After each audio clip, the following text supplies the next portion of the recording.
When you dare to share, you break the silence. When you dare to share, you speak your truth. When you dare to share, you use the full strength of your voice. When you dare to share, it brings opportunity to own your story. So tell it, be heard, and at the same time, your sharing is someone else's learning, inspiration, motivation, empowerment, and hope. There's always an element to each of our stories that remains a secret. For some, we feel it's a dirty little secret. Dare to share your untold story exposes these secrets in a welcoming and positive way. I encourage each of you out there to dare yourself to share what is yours to tell. When we dare, it is the courage to do something really important. Let this be a vow to each and every single one of us that we take risk, we brave, confront, and face what is, while inspiring and empowering all communities. So let's break that silence and tap into mental beauty. This is Salima Jadavji, your podcast host, a practicing social worker, and your mental wellness connoisseur. Welcome to the Dare to Share Your Untold Story podcast, episode number 128, Radical Self-Awareness. She reclaimed her power. To all my fellow listeners, before we get started, I'm just dropping in a note to give you a heads up that this podcast might be emotionally triggering for you. We do invite guests onto the show who share openly about extremely difficult life moments with exposure and impact of what the struggles have been like. The intensity of each episode could have a variable impact on your emotional and mental well-being based on your own personal story. If at any point the topic becomes uncomfortable or upsetting to you in any way, please do not pressure yourself to listen. Instead, be kind to yourself, do some self-care, and perhaps give another episode a try. Today, I have the pleasure of introducing our courageous and daring guest, Jennifer Rantolo. Jennifer, known as the Soul Connector, is a former critical care nurse turned award-winning health and wellness educator, transformational life coach, and sought-after speaker. She empowers women to move beyond survival mode and reclaim their happiness, health, and power. Inspired by navigating life-threatening illnesses with 2 of her 4 sons, Jennifer created her signature method, the ABCs of stress management, helping clients reconnect with their inner voice and the wisdom of their soul. A best-selling author of adjunct professor at Endicott College's School of Nursing, Jennifer teaches holistic and complementary approaches to health and healing. She holds both a Bachelor of Science and Master's degrees and is certified as a whole health educator and patient advocate, personal trainer, Reiki master, and in mindfulness-based stress reduction.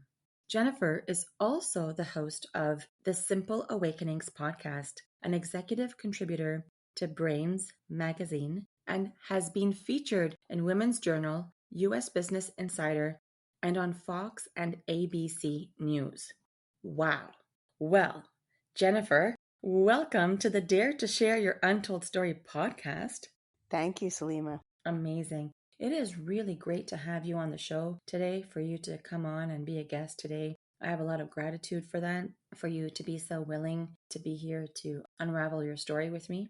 I often express how humbled I am when I have the opportunity to encounter guests just like you who come on the show and they say, I'm an open book, go for it, And they allow me, I literally have permission to tap into their vulnerabilities and draw on their strength and their insights. And all of this inspiration gets shared in this space. And it's incredibly important that we take a stance together to help break barriers of mental stigma. So what do you think, Jennifer? I love it. I love the idea of the story within the story. I love the idea of being vulnerable and sharing that, because I truly believe that's where people learn, grow, relate, and have those aha moments. Absolutely. It's not from a place of perfection. It's a place of struggle and overcoming that really can help others. So I'm all for it. I love it. All right. So Jennifer, in case you're still wondering, this podcast is all about bringing forward untold stories that people go through, whether directly about a mental health struggle or something else. And we know that no matter what the story is, there is impact on one's own mental health in some way, which remains tucked away. So this platform, it serves in a way to break the barriers of mental stigma that have been conditioned in our society. So today, together, my hopeful mission is for both of us to be able to encourage people to share and tell what individuals typically have reservation to express. So, on that note, I continue to bring forward a trend, and it is called the mental beauty rethink. So, what is it that comes to mind, Jennifer, when you hear this phrase, the mental beauty rethink? I think mental beauty has to do with kind of being compassionate with yourself and being able to show up beautifully authentic wherever you are, whatever's going on in your life. Just embracing every part of it and seeing every part of it as beautiful versus some being good, some being bad. So it goes along with that radical self awareness piece, I think. Oh, for sure. I really like what you say. I like what every guest says, basically. I must sound like a robot, just I press the repeat button, but I swear, I promise. I get intrigued every single time. I've asked this question so many times.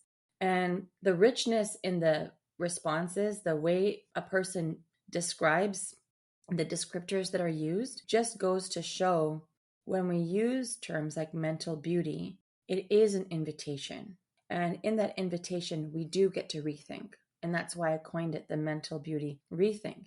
Because my entire mission was, how do we say something? How can we create something where we can eliminate the silos of physical health and mental health and how they're seen differently, treated differently, how people respond, like how the temperature in a room changes when we talk about physical health versus mental health, or when we talk about what sort of specialist we're about to go see, so on and so forth. And for me, it's like, okay, want to close that wavelength, close that gap. But it's also about acceptance of all, of yourself, of other people. And when you do that, the choice words you gave, being compassionate with yourself, being compassionate with others, being beautifully authentic, of course, because if you're embracing all parts of yourself, then it's so natural for you to embrace other parts of people, which means there is beauty in that. And the whole part which you said about not having it to be right or wrong or good or bad, that's actually what I say all the time. When we say mental health or mental wellness, there's still some sort of connotation that it's measured in good or bad or right or wrong, and wrong is bad and right is good. And so when I came up with the words mental beauty, that's what sparked. The words you used just really resonate with that. Everyone's words have been resonating, but I just wanted to express to you how I get so excited and I get nourished when people are able to tell me that perspective that they bring with their interpretation. Yeah. It's like the being okay, not being okay. Exactly. Yeah. Or we're told that we have to be okay. And if we're not okay, we have to fix that. Yeah. But we're embracing this. And sometimes, even if we are supposed to fix, sometimes the only way really is being with it, right? Right. And noticing it. And like I like to say to my clients, notice it, but don't hang out there. Don't give it a nice, cozy home to move in, right? Just recognize that this is how I'm feeling in this moment. And it doesn't need to be something that's with me all the time, but greet it with compassion as information, right? Versus judgment. Yeah, exactly. Information instead of judgment. I love that. I'm going to steal that or borrow that rather. You go right ahead. Thank you for sharing that, Jennifer. That's awesome. My pleasure. All right. So I'm really ready to do that deep dive with you and unravel your story. Let's do it. All right, let's rock and roll. For our first question, give us the newspaper headline of how you would title your untold story. What would it say? I think it would say, woman keeps giving until there's almost nothing left to give. Could you say that one more time, please? Woman keeps giving until there is almost nothing left to give. Mm. Woman keeps giving until there's almost nothing left to give. Yes. Okay. So say a little more about what this title means to you. It got me tapping into curiosity here. Well, I think for somebody who has been raised to be a strong and independent woman and identifies as a strong and independent woman, Mm-hmm. and someone who's gone into the nursing field and who's I feel like there's a lot of women out there, men too, but I feel like mostly women, that are conditioned and told that they have to show up. They have to keep showing up, and they have to be strong, and they have to weather all the storms. And especially when you become a mother, Mm-hmm. when you're sick as a mother, you still have to give. You still have people demanding your time. Like there are no vacations, even on vacation. And so I feel like with that stigma, or should I say the societal messaging to constantly show up, to constantly give, to constantly pick yourself up, dust yourself off, and keep going, it's missing something, which is everybody has a finite energy well, right? Like if you don't take time to refill your energy well, your refuel, or to reset your energy, you're going to run out of energy. Mm-hmm. And there are so many people that I know that I work with and I relate to, because this was me, where I didn't have time to stop and refuel, or I have to get to this destination. So hopefully I'm going to be able to just keep going, even if I'm running on empty. Right. So that's kind of where I was giving and giving and doing and doing and showing up at the expense of myself and my own mental health and well being. Right. So woman keeps giving until there's almost nothing left to give. So let's tap right into your untold story. Give us that skinny of what it's all about. I was a critical care nurse. I thought I had everything together. It was like 1995. I graduated from nursing school and thought I was thriving in chaos. I loved the challenge. I loved the fast paced environment. And I was giving and giving to my patients, to my friends, to my family. And I thought I had the answers to how to live a healthy and happy life. Mm-hmm. And then I met my husband. We got married, had our first son in 1999, and everything was a little bit different. Didn't quite go according to plan. And I was a planner. I liked control. And I had 36 hours of labor. Then I had a C-section. And I remember saying to my husband, I didn't even experience the ring of fire. And he was like, what are you talking about? Right. Because it wasn't how it was, quote unquote, supposed to be. But I had my son. I was very, regimented about his schedule, his eating, and all these things. Then fast forward 2002, and I had a scheduled C-section. And an hour after I delivered my son, I remember waking up wondering, where's my baby? Like, you should be bringing me my baby right now. And it turned out my son had a massive neonatal stroke. Oh my goodness.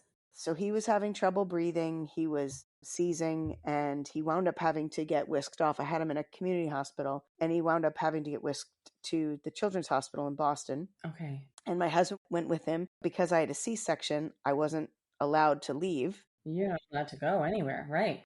Right. So this experience really awakened me to my intuition, to trusting myself. It also really awakened me to the gaps in healthcare and how to bridge those gaps. Mm-hmm. So it was because of my son I got my first certification for nutrition, because I wanted to help him and help his brain function. Because of my son, I became a personal trainer because he didn't move his right side, and I wanted to be able to help him strengthen his muscles to help him move better. Right.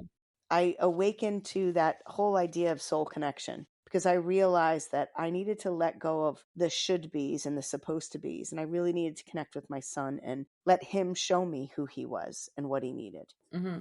And so fast forward a couple years, I am literally showing up for my family and learning and doing everything I can to help my son.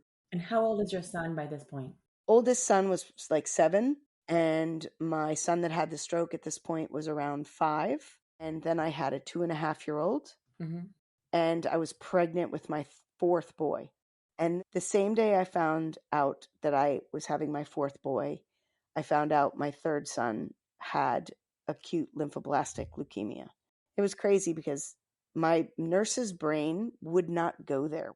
Same with when my son had the stroke. Like, I just couldn't wrap my head around what was going on Right.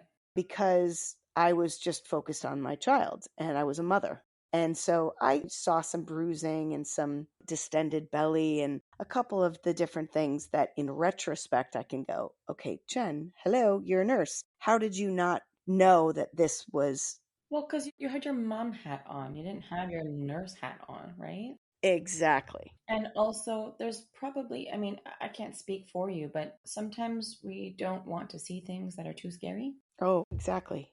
right? And maybe we just don't want to think about it and or just think that it's not actually happening. This is not really a thing. Yeah, absolutely. So, I realized though that everything that I learned with my second son, it was almost like, okay, the universe is showing me, okay, now practice everything you've learned. I used my Reiki. I did Reiki on my son every day so he didn't have all the really bad side effects of the chemotherapy. I really used the nutrition knowledge that I had to help my son. And P.S., during this time, I was growing another child inside of me. So I had to nurture myself. Yeah, you still had baby number 4 on its way. Yeah. So I think that, and through all of this, I was trying to be positive, being strong, showing up for everybody, showing up for everything.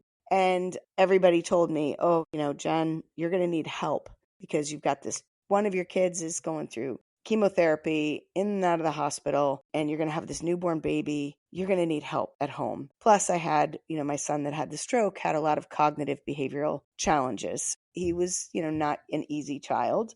And my oldest was very helpful, but also in need of stability and support. So we looked into getting an au pair because I had a bunch of friends of mine that worked, but they had au pairs. And at this point, I also had my own business. So now, just for the sake of our listeners, tell them what an au pair is, in case they don't know.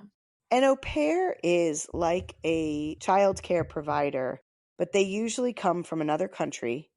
They live with you and they're less expensive because you're giving them room and board, but you're also responsible for giving them access to other international students. It's not just childcare. You also have to make sure they have certain time off. They have time to learn in your country. They get together with other au pairs. It seemed like, okay, well, this could be something that would work for me. And again, it was because everybody else was telling me this was what I needed.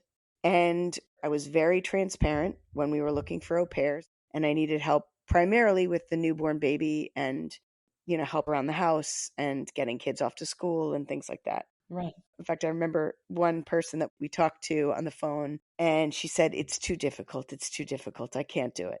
So then we finally found somebody.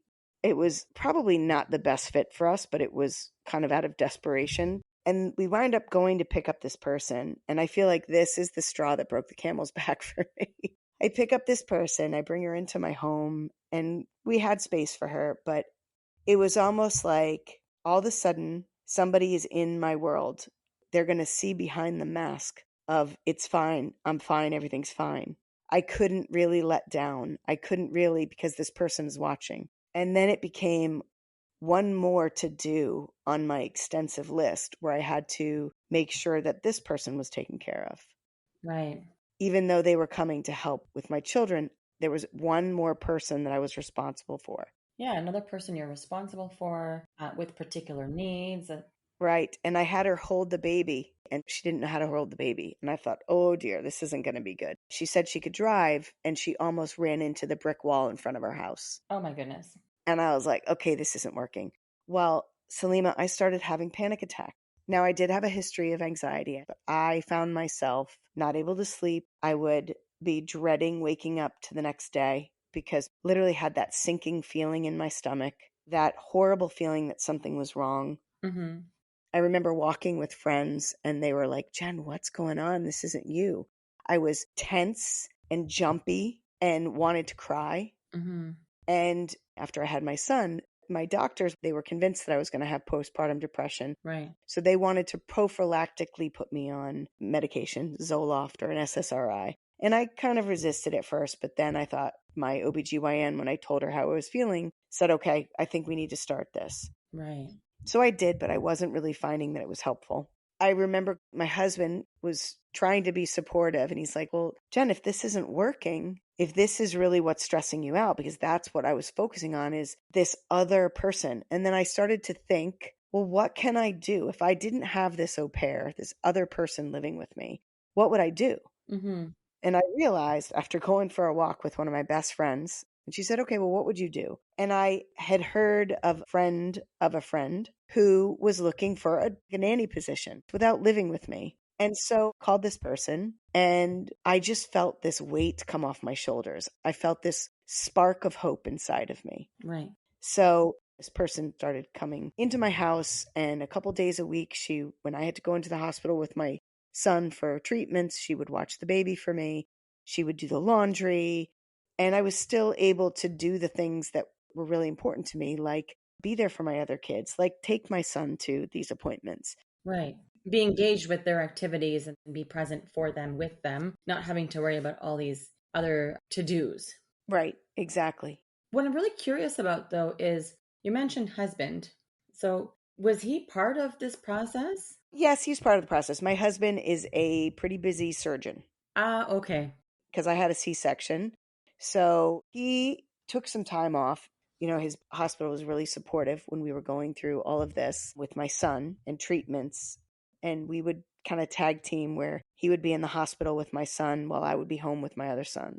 We'd alternate. And that's really where mindfulness was huge, like going for walks and resetting my nervous system before going into the hospital. Mm-hmm. But his focus was on continuing his practice, continuing to be the breadwinner, continuing to show up that way. And when he could, he would be there for me and the kids. He's a great dad. It's just that he really didn't have a lot of flexibility in his schedule to help me. I mean, he's out the door at 5:30, 6 o'clock in the morning, and he doesn't get home until about 7:30, 8 o'clock at night. Right. He's gone for like 14 hours. Right. So there was a big chunk of time.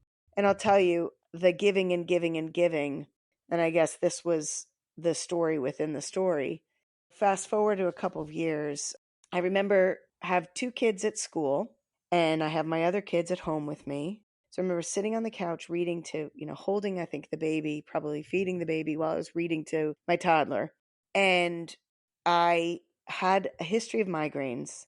So I thought I was getting a migraine where I started to see the pixels on the page. And my husband was doing pro bono work about 200 miles away at this hospital. He was calling to check in on me, and he got really concerned because I was dropping my speech. He's like, Jen, something's wrong. I said, oh, no, it's just a migraine. Okay. But then as I'm talking to him, and I remember looking at the clock thinking, okay, if I can just put the kids down for a nap, I'll lay down, I'll be fine, and then I'll be ready to go get the other kids. And then I was talking to my husband, and my tongue went numb and my arm went numb. Oh my goodness. And he said, Jen, I think you're having a stroke. Like, call 911. This is no joke. Call 911. And you know, my response was, I can't call 911. Who's going to watch the kids?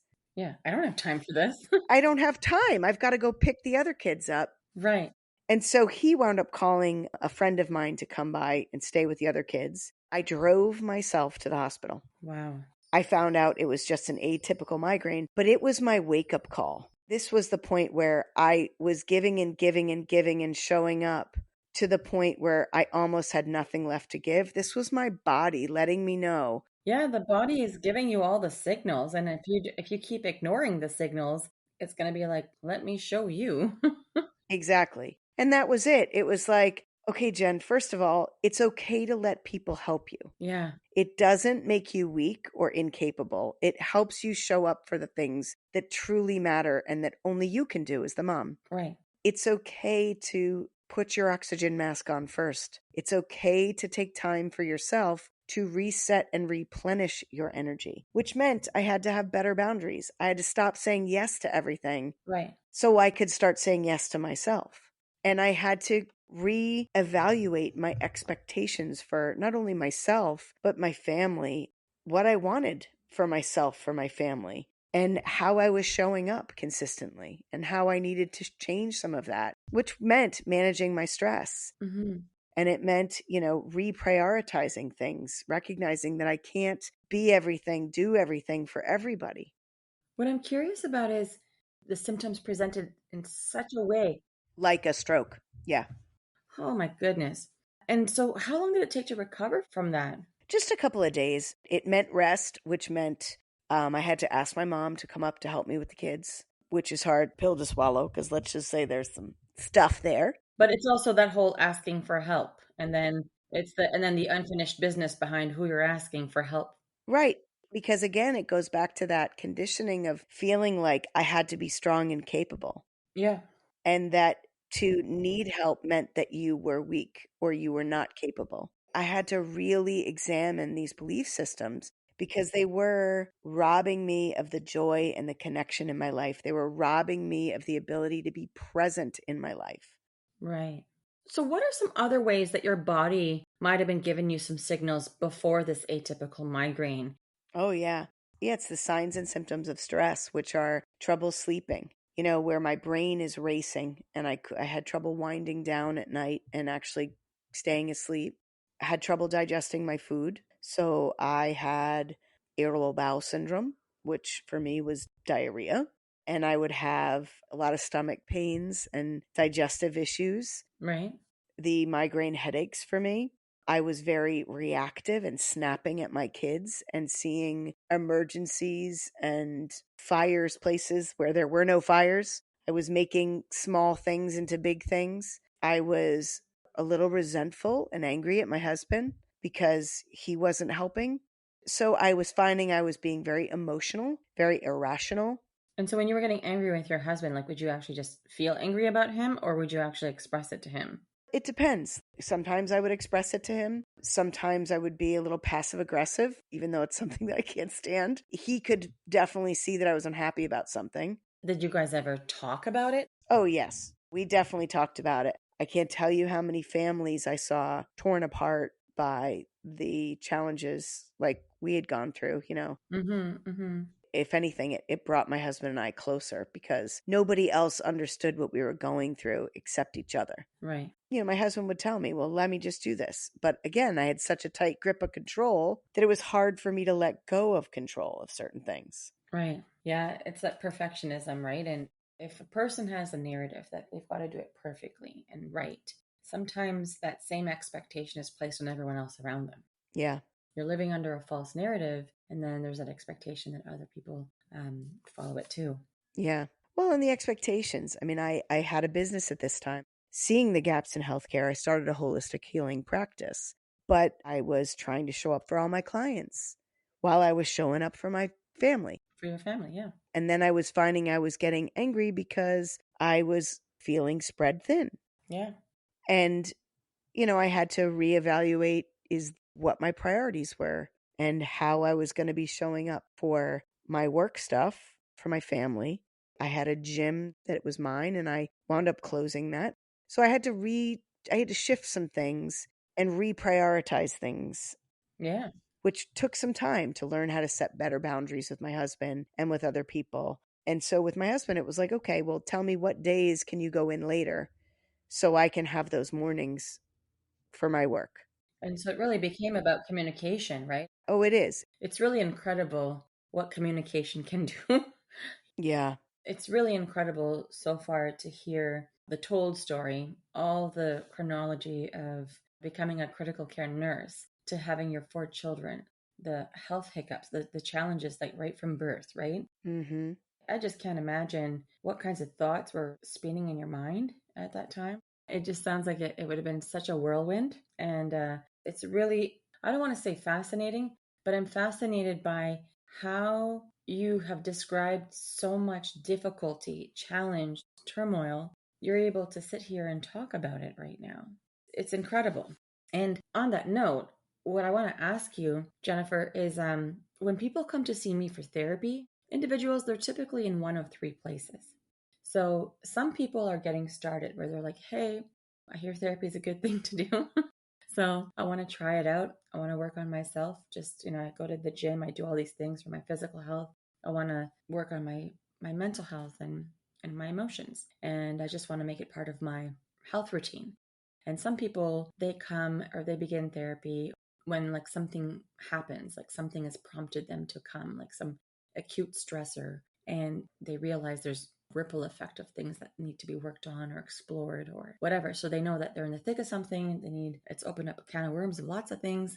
Or someone is looking back where they're like, okay, so I've lived a life. I'm living life. I'm thriving. I'm doing this. I'm doing that.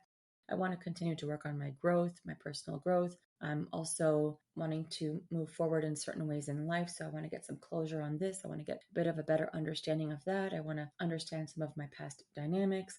So for yourself, based on the untold story, your told and untold story that you've shared with me today, what part of the journey would you say that you are in? Would you say that you are just getting started, in the middle, or looking back? Currently, I'm looking back. Yeah. And how do you know you're looking back? Because of that radical self-awareness piece, I know who I am now. I've embraced all the different parts of myself, the parts that I've kept hidden. I no longer feel the need to wear that mask of I'm fine, it's fine, everything's fine. Mm-hmm. Because I have raised four incredible kids. I have just celebrated 27 years of marriage. Oh, congratulations. Thank you. And I am very clear about what I need, who I am, where I want to be, what my purpose is, all of that. Yeah. Recently, with all the transitions going on in my life, I'm finding myself, beyond tired, more of like a soul weary. And the old me would have been panicked and looking to fix it because I would have been thinking something's wrong. But instead, I'm able to sit and say, okay, this is like, what's going on? Yeah. Like almost like from an outside perspective, just looking at myself and noticing, I'm really tired, but I'm not just physically tired. I'm mentally tired. I'm emotionally tired, Right. which is just information telling me, you know what? You just need to pause and you need to step back, disconnect for a little while to reconnect to yourself.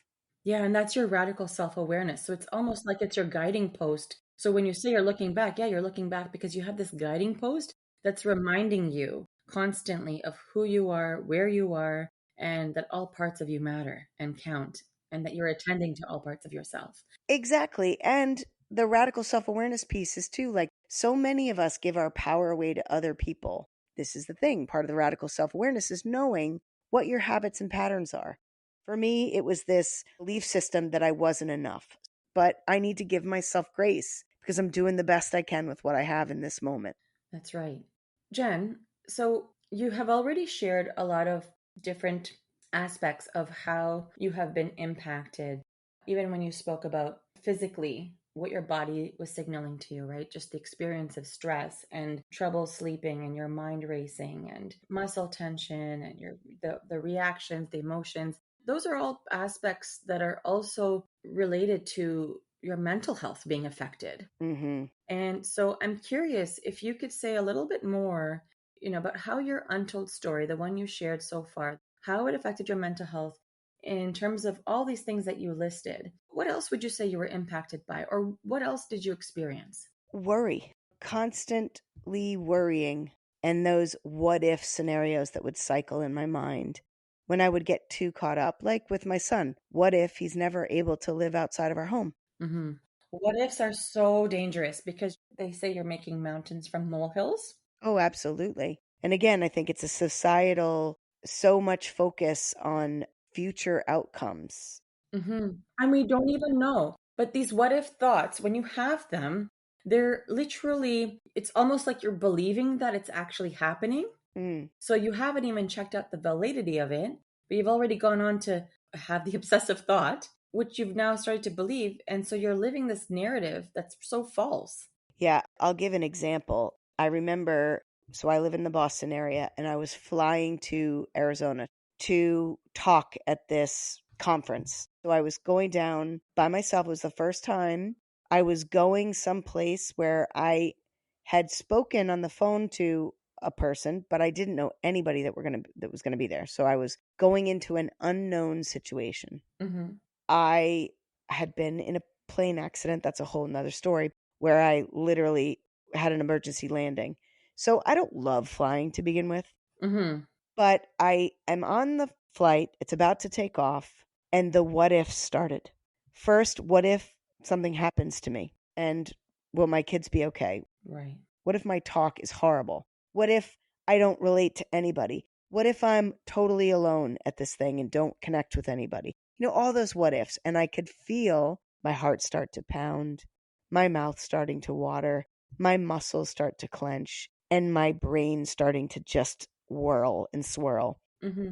And so I used my ABCs, the things that I teach. Right. So you were able to use them then. Yeah, I was able to. The A is awareness. So I knew, okay, this is crazy. This is what's going on. And I was aware of what was happening in my body. So I was able to balance my nervous system through deep breathing.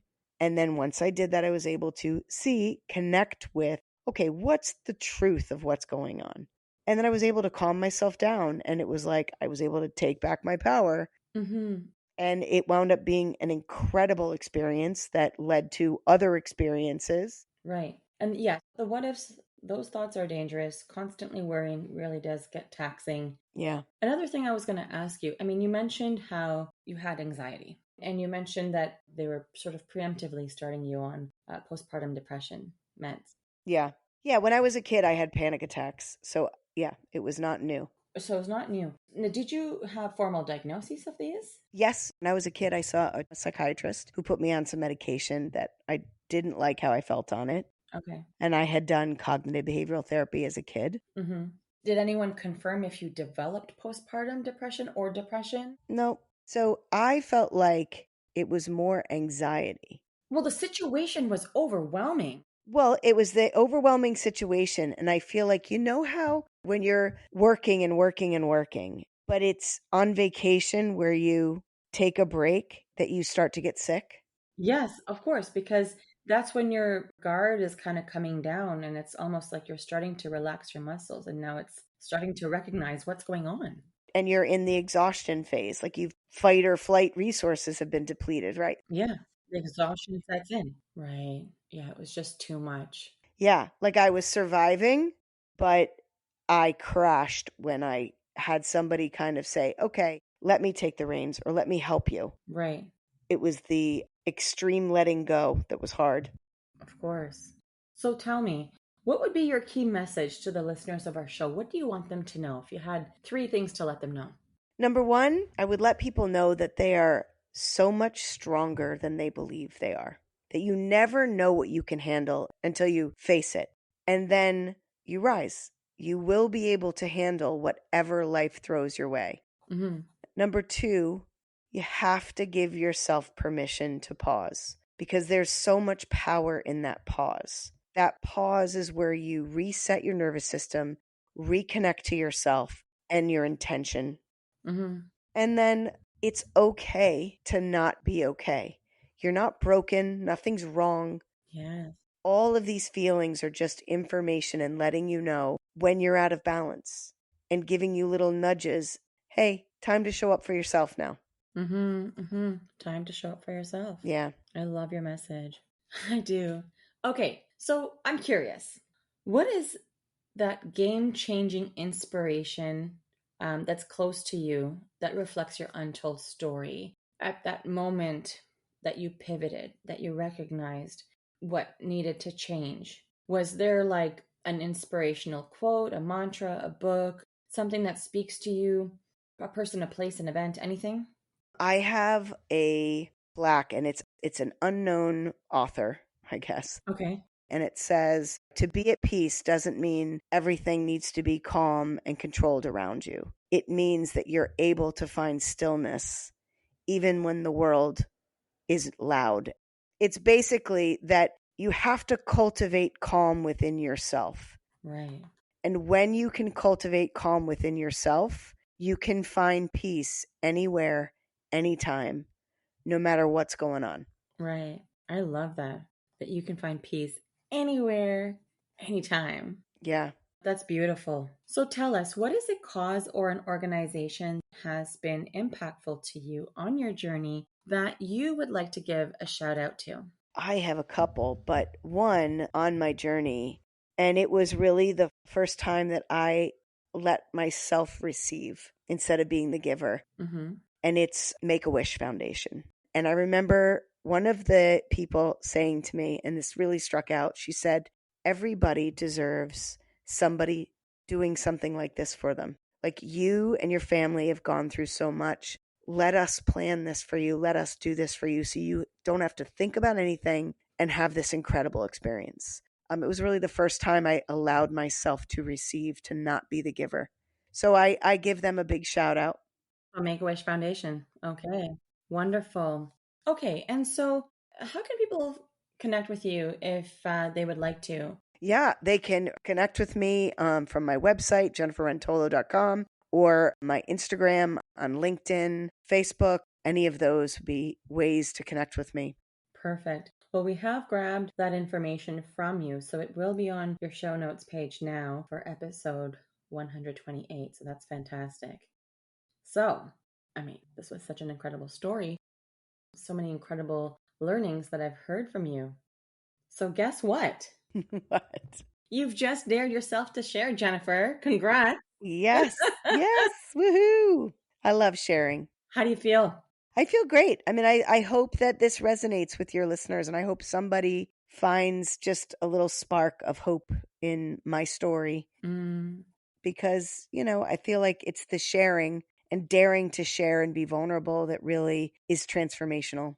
Oh, yeah, absolutely. And Jennifer, I would just like to take a moment to express my gratitude for the deep stories shared in this space today. The fact that you were able to speak openly about your journey through not just your told story of you became a critical care nurse and that you had these struggles with your children, the health challenges with your sons, and having so much busy and so much overwhelm and your tipping point and all of these obstacles and even talking about the symptoms of depression and anxiety and all of that you have overcome and all the obstacles that came through with that, all of that happened before you and how you brought yourself to walk the present path that you're on now. It's incredible. So I'm truly grateful to have been able to hear and witness your story today. So thank you for the deep conversation and for all the daring and all the sharing. Thank you. Thanks for letting me share this and encouraging me to share. I really appreciate it. I'm grateful for this platform. Oh, wonderful. Thank you. And once again, Jennifer, thank you for being part of Dare to Share Your Untold Story and helping to be a voice in breaking down the barriers of mental stigma.